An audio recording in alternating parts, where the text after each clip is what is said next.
This is Travis J. Vernon, and welcome to a continuation of our last podcast. In the last episode, I was chatting with my brother Jared about rope swings, parachutes, sumo wrestling, and Grover. This next little excerpt will explain how Jared truly feels about Grover. Following that, we'll dive right back into the stories, picking up where we left off and discussing fire and fireworks. So there we are. Any of you that are afraid of clowns or just creepy dolls, anything like that, you can all kind of relate to this.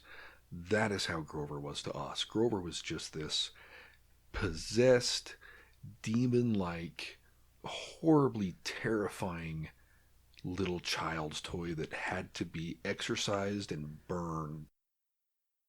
So Jared and I, growing up, loved fireworks. Now in Japan, you could buy anything. They didn't care. You buy whatever you want. So we would buy fireworks. And one time in Japan, I had a firecracker. And my buddy's like, I'll bet you can't hold that till it explodes. So I held it till it exploded. And it split my thumb open. I'm like, that's why you don't hold firecrackers till they explode. I spent a lot of time with getting escorted home by the military police for fishing in locations of Japan that I wasn't supposed to be, and at the emergency room. Yeah, we went there a few times when we were in Japan. Oh, yeah. So then when we moved to Utah... Did you ever tell the story of you fishing in the fishing for the koi? In the koi ponds in Japan? No. One more reason why he was escorted home by the military police. So almost every school in Japan, especially the buildings on base, they'd have these koi ponds out in front. And to protect the koi ponds from the cranes and the other birds that would kill them, they'd put chain link fencing over top of the pond. Not around the pond, but over the pond. Well, being 8 years old, I could walk on top of said chain link fencing. And if you caught small enough koi, they would fit through the chain link. So I would take these little plastic aquariums and I would go out on top of these koi ponds and I'd catch koi. It was really fun. I mean, fishing's fishing. And those are like shiny, beautiful fish. And so it was really fun to catch them. And I remember one day I'm sitting in front of our school that we went to and I'm catching koi and putting them in this little plastic aquarium. And I was at a hook, so I'm using a little tiny bent safety pin. And I catch a koi with it, and I'm super excited, so I put him in the little plastic aquarium. And there's water in there. And all of a sudden I hear, hey! And I look up, and here comes the MPs in the Jeep. And all I can remember is I'm holding the aquarium and my fishing pole, and I'm sprinting across the grounds of the school, trying to, not jostle the fish, but I'm getting soaked head to toe, just drenched in water. Just running from the cops. Yeah, and they taught me. It's hard to run with a fish, dude. So I get taken home again. When we moved back to Utah, fireworks were illegal. Yeah. So it was really hard to get fireworks. But we had some pretty cool uncles. You could get snakes, you could get sparklers, and that's pretty much it. Yeah, it's pretty lame. They're legalized now to a point. Yeah. But we live pretty close to the border of Wyoming.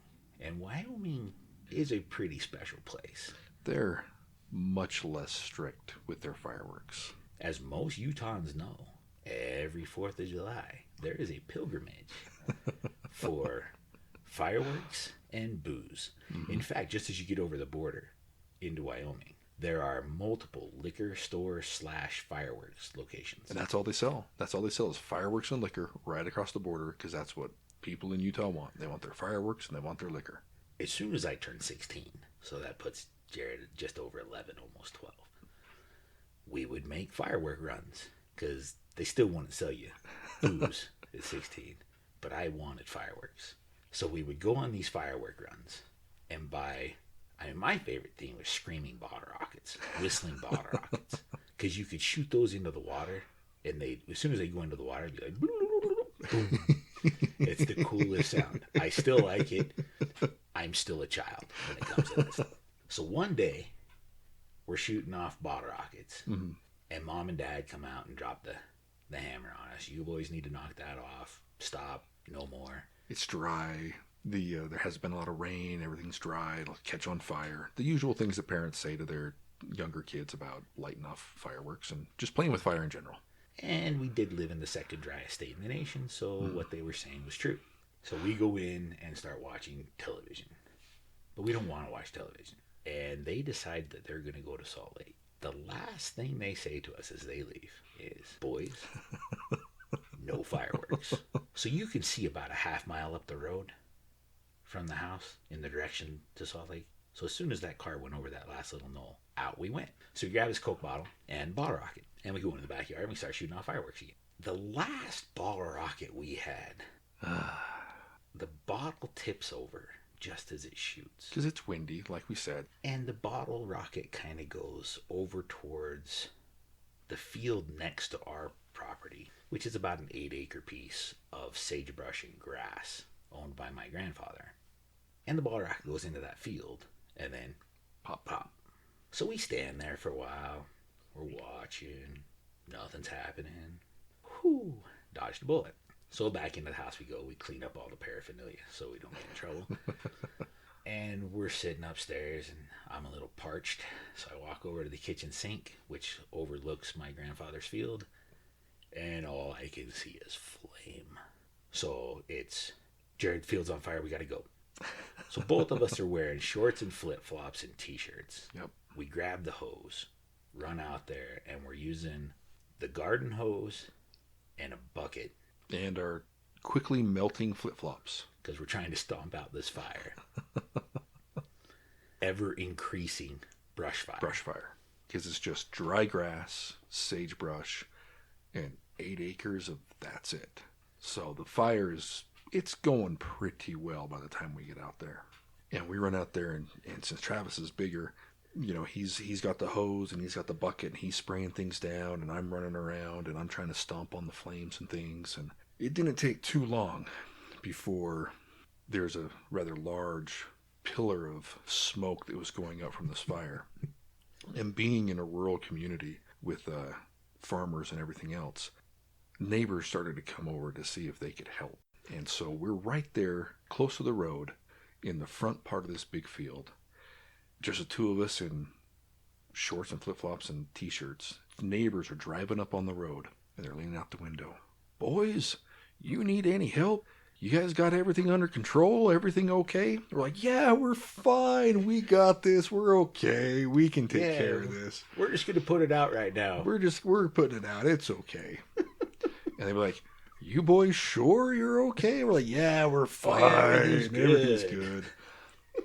And eventually our older sister came home, and she was always kind of the rule follower. Oh man. And so she is freaking out, and she throws throws her car in the park and runs out there, and she starts helping us and yelling at us, and how did this happen, everything else. And we're like, it just happened. Sure. Eventually, and I think a couple of the neighbors actually came over and really did help and helped stomp things out.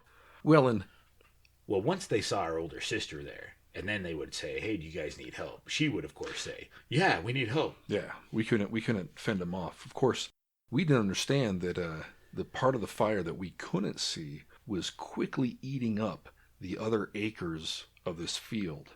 And with the help of the neighbors, with the help of our sister, finally we were able to get this fire out. So now when you look out of our house, there's probably 3 acres of blackness and desolation. The entire front half of our grandfather's field is just blackened, charred grass and sagebrush all the way up to the road and all the way close to our house, where we had this little strip of lawn that our dad took meticulous care of this lawn and made sure that it was watered and everything else, because it was only about 20 by 20. We had this little tiny patch of lawn, and the fire came right up to the lawn. And you could not miss this huge black scar right next to our house. The only saving grace, we thought, was that our parents were going to get home after dark, and maybe they wouldn't notice. Yes. We figured the stay of execution could last a little bit longer. So we're trying to talk our oldest sister into not saying anything. Just keeping everything quiet. Well, parents get home. Now, you got to set the scene.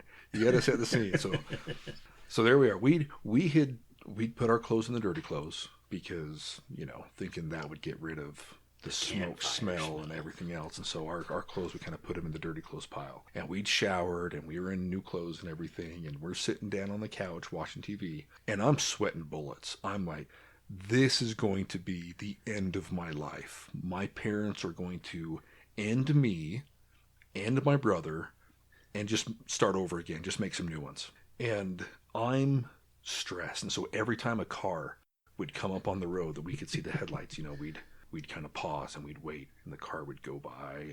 And it was surprising it was unsurprising how many cars would slow down when they saw this blackened field.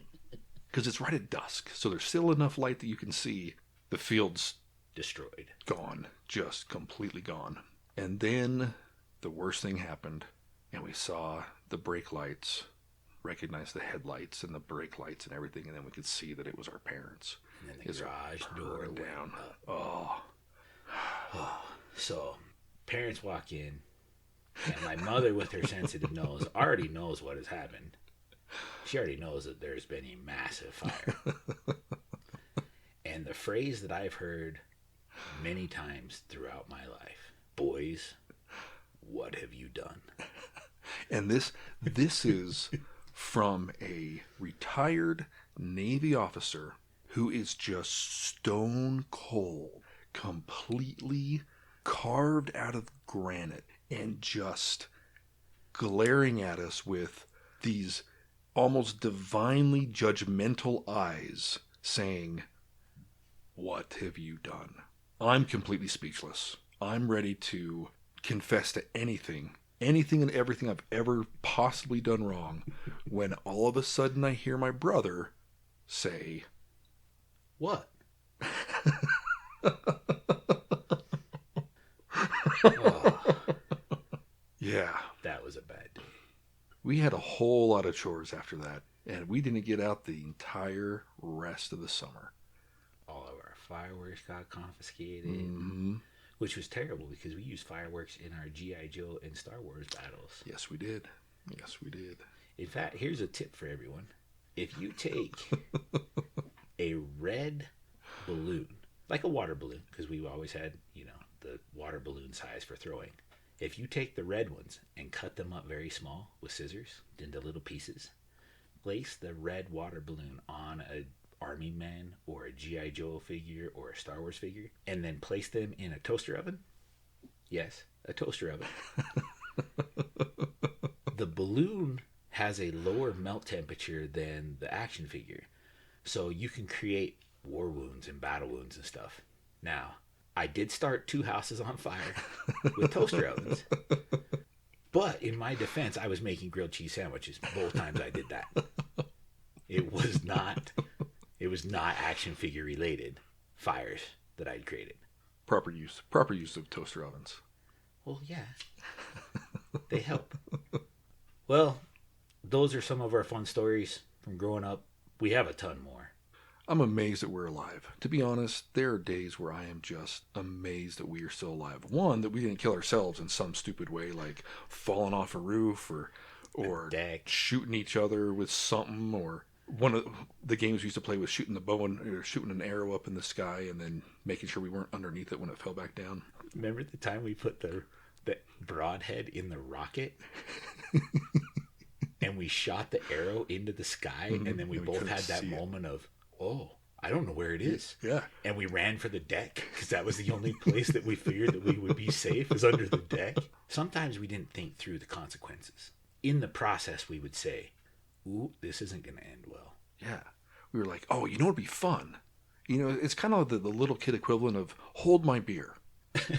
And we're like, oh, you know what'd be fun? And so then we do it. And then right then at that moment of being maimed for life or killing ourselves or something, we'd realize, oh, that was a stupid idea.